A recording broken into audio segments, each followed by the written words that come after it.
গতকাল রাত পর্যন্ত, গতকাল রাতের কথা বলতেছি, ফারুকের 2 চোখে গুলি, মাথায় গুলি, অঙ্গতে গুলি। তার চিকিৎসার কি খবর? হ্যাঁ, মানে তার চিকিৎসার কি অবস্থা বলেন? চিকিৎসা শুরু হয় এখন পর্যন্ত? এমন লোক আছে আমার সাথে, কি একজন আছে যে তার এখনো পর্যন্ত কোনো অপারেশনই হয় নাই? যে আমার আছে চোখে এখন 8টা গুলি রয়ে গেছে, এখন আমার চোখে 8টা গুলি রয়ে গেছে, এইবার অপারেশন করার পরও। আমি একটু কথা বলি। তারপরে আমরা সংসারের বড় সন্তান, ঠিক আছে। বাংলাদেশ বৈষম্য বিরোধী ছাত্র আন্দোলনকে সমর্থন জানিয়ে রাজপথে নেমেছিল সাধারণ জনগণ, এমনকি এই দেশের সাধারণ মানুষ যারা ছিলেন সকলেই। শুধু এটা সমন্বয়কদের একা কাজ নয়, আপনারা মিডিয়ারা জানেন একটা মুভি তৈরি করতে হলে তার পিছে একটা কারিগর লাগে। এই কারিগরগুলা কারা? যাদের 1 বছরের একটা ছেলে আছে, যাদের 1 বছরের একটা মেয়ে আছে, তারা হলো তাই এই সমন্বয়কদের কারিগর। আমরা বৈষম্য বিরোধী ছাত্র আন্দোলনকে সমর্থন জানিয়েছি শুধু এই দেশ থেকে স্বৈরাচার বিরোধী আন্দোলন করে স্বৈরাচারদের খেদানোর জন্য। এই স্বৈরাচার শেখ হাসিনা 16 বছর যাবৎ আমাদের উপরে যে জুলুম নির্যাতন করেছে সেটা আমরা বলে শেষ করতে পারবো না। বৈষম্য বিরোধী ছাত্র আন্দোলনের মধ্য দিয়ে আমরা চেষ্টা করেছিলাম যে এই দেশকে সোনার বাংলা করে তুলব, কিন্তু আমরা দেখতেছি যে এক বিতর্কিত এক মহল যে আমরা যে বৈষম্য বিরোধী ছাত্র আন্দোলনে যারা আহত হয়েছি, নিহত হয়েছি, তাদের পরিবারকে নিয়ে আপনারা কথা বলতেছেন, যারা সমন্বয়ক আছেন বর্তমান বৈষম্য বিরোধী ছাত্র আন্দোলনে।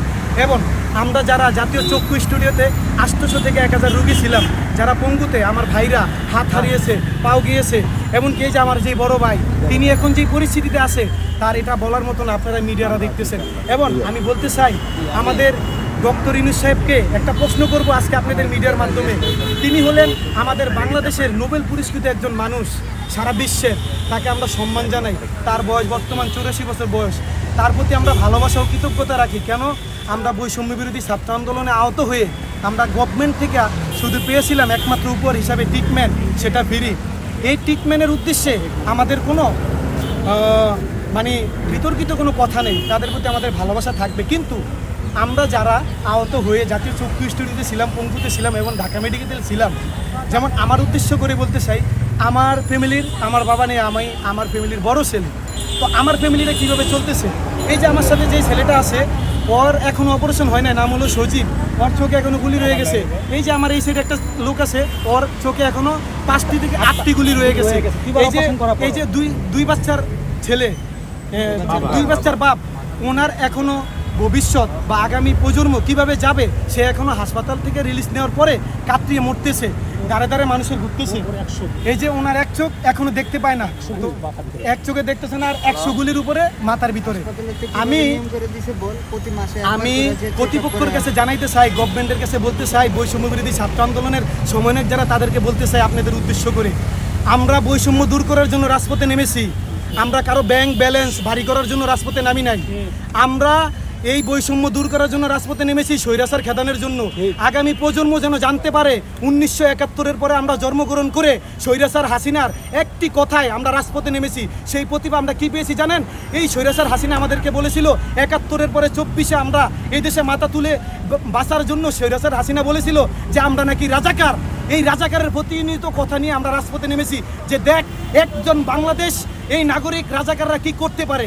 আমরা রাজাকার যারা ছিলাম 1971-এর পরে জন্মগ্রহণ করে, এই রাজাকাররা 2024-এর স্বাধীনতা ফিরিয়ে এনেছেন। 16 বছরের স্বাধীনতা কোনো রাষ্ট্র, কোনো দল আনতে পারলো না। তারা আজকে রাজপথে এসে আমাদের উপর দিয়ে মাথা নত করে, মাথা উঠিয়ে কথা বলতেছে। আর আমাদেরকে দেখার জন্য কোনো স্টুডিওতে বা কোনো হাসপাতালে আমাদের নিয়ে কোনো প্রতিবেদন চলে না। আজকে কেন আমরা সচিবালয়ের সামনে আসতে হলো?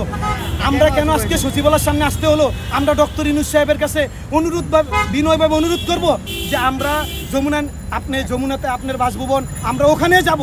কারণ আমরা আশাবাদী ছিলাম যে বৈষম্য বিরোধী ছাত্র আন্দোলনের সমন্বয়ক যারা ছিলেন, সাজ্জিদ আলম, হাসনাত আবদুল্লাহ, নাহিদ এবং আসিফ মাহমুদ, তারা আমাদের কাছে যাওয়া উচিত ছিল।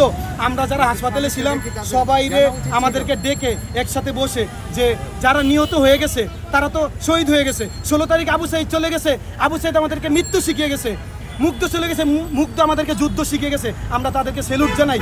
কিন্তু আমরা যারা আহত হয়ে আসিলাম, আমরা কি এই দেশের যোদ্ধা না? আমাদের সাথে কি তাদের কথা বলা উচিত ছিল না? আমাদের কি তারা সম্মান দেওয়া উচিত ছিল না? তারা কি আমাদের পাশে এসে দাঁড়ানো উচিত ছিল না?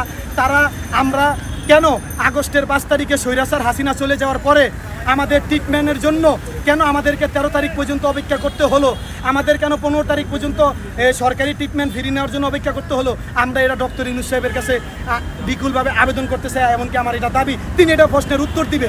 এই বৈষম্য বিরোধী ছাত্র আন্দোলনের সমন্বয়ক যারা আছেন, যারা এখন প্রতিটি জেলায়, প্রতিটি ওয়ার্ডে, প্রতিটি শহরে যারা এখন এই নায়ক হিসাবে যারা আন্দোলনগুলা দেখতেছে বা তাদের কর্মসূচি চালাইতেছে, তারা কি জাতীয় চক্ষু স্টুডিওতে যায় আমাদের কিনা একটা কর্মসূচি করতে পারতো না?